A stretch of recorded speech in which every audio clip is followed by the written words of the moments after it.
Hi all, good evening. Welcome to jazz world by Shruti. അപ്പം നമുക്ക് ചെറിയൊരു ഷോപ്പിംഗ് ബ്ലോഗാണെന്ന്. നമ്മുടെ കൊബാലുലുവിൽ ആനിവേഴ്സറി സെയിൽ ഓഫറൊക്കെ ഉണ്ടെന്ന് പറഞ്ഞിട്ട് ചെറുതായിട്ടൊരു ഷോപ്പിംഗ് ഇറങ്ങിയതാണ്. പിന്നെ ഫസ്റ്റ് തന്നെ ഞാൻ ജാക്കറ്റിൻ്റെ ഏരിയയിലോട്ടാണ് പോയി. കാര്യം ഇപ്പം നല്ല തണുപ്പാണ്. അപ്പം നമുക്ക് കുറച്ച് വിൻ്റർ വിയേഴ്സ് നോക്കാൻ വേണ്ടിയിട്ട് ഇറങ്ങിയതാണ്. അപ്പോൾ കുറച്ച് ജാക്കറ്റുകൾ, പിന്നെന്താ പറയുക, ടോപ്സും കാര്യങ്ങളൊക്കെ. പിന്നെ ഈ ജാക്കറ്റിൻ്റെ റേറ്റ് വരുന്നത് 89 റിയാൽസാണ്. അത്ര ചീപ്പല്ല. അപ്പം നമ്മൾ നെക്സ്റ്റ് എനിക്ക് കുറച്ച് ഇൻട്രസ്റ്റിംഗ് ആയിട്ട് തോന്നിയത് കഫ്ത മോഡൽ ജാക്കറ്റ് എന്നത് സ്റ്റൈൽ ചെയ്യാനായിട്ട് നല്ലൊരു ഡ്രസ്സാണ്. ഇപ്പോൾ വിൻ്റർ വിയറിലാണ് കൂടി ജാക്കറ്റ് ഇഷ്ടമില്ലാത്തവർക്ക് നല്ലൊരു ഓപ്ഷനാണത്. എനിക്ക് ആ ബ്രൗൺ കളറുള്ളത് നന്നായിട്ട് ഇഷ്ടപ്പെട്ടു. ഞാനതൊന്ന് ട്രൈ ചെയ്ത് നോക്കിയായിരുന്നു. ഓക്കെ, നല്ല കംഫർട്ടാണ്, നല്ല മെറ്റീരിയലാണ്. അത്യാവശ്യം ഈ കാലാവസ്ഥയ്ക്ക് വെയർ ചെയ്യാൻ പറ്റിയൊരു ജാക്കറ്റാണ്.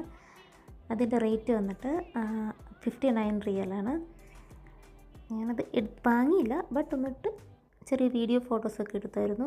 പക്ഷെ കൊള്ളാൻ, എനിക്ക് ഇഷ്ടപ്പെട്ടു, കംഫർട്ടുണ്ട്. അപ്പോൾ പിന്നെ നമ്മൾ ലേഡീസ് സെക്ഷനിലോട്ടൊന്ന് പോയി. അവിടെ വരുന്നത് കുറച്ച് ക്രാഫ്റ്റ്സ്, ബുഷും കാര്യങ്ങളൊക്കെ ഒന്ന് നോക്കി. ചുമ്മാ ഒന്നും വാങ്ങിയില്ലെങ്കിലും ഒന്ന് കറങ്ങി അടിച്ച് പോരാം. പിന്നെ നമുക്ക് നെക്സ്റ്റ് വന്നിട്ട് നമ്മുടെ മെയിൻ ഏരിയ, അതായത് ഗ്രോസറി ഷോപ്പിംഗ്, അതാണല്ലോ മെയിൻ. അതും കൂടെ കഴിഞ്ഞ് കുറച്ച് ഫോട്ടോഷൂട്ടും കഴിഞ്ഞ് ഇന്നത്തെ ഷോപ്പിംഗ് പ്രഹസനം ഇവിടെ അവസാനിച്ചിരിക്കുന്നു.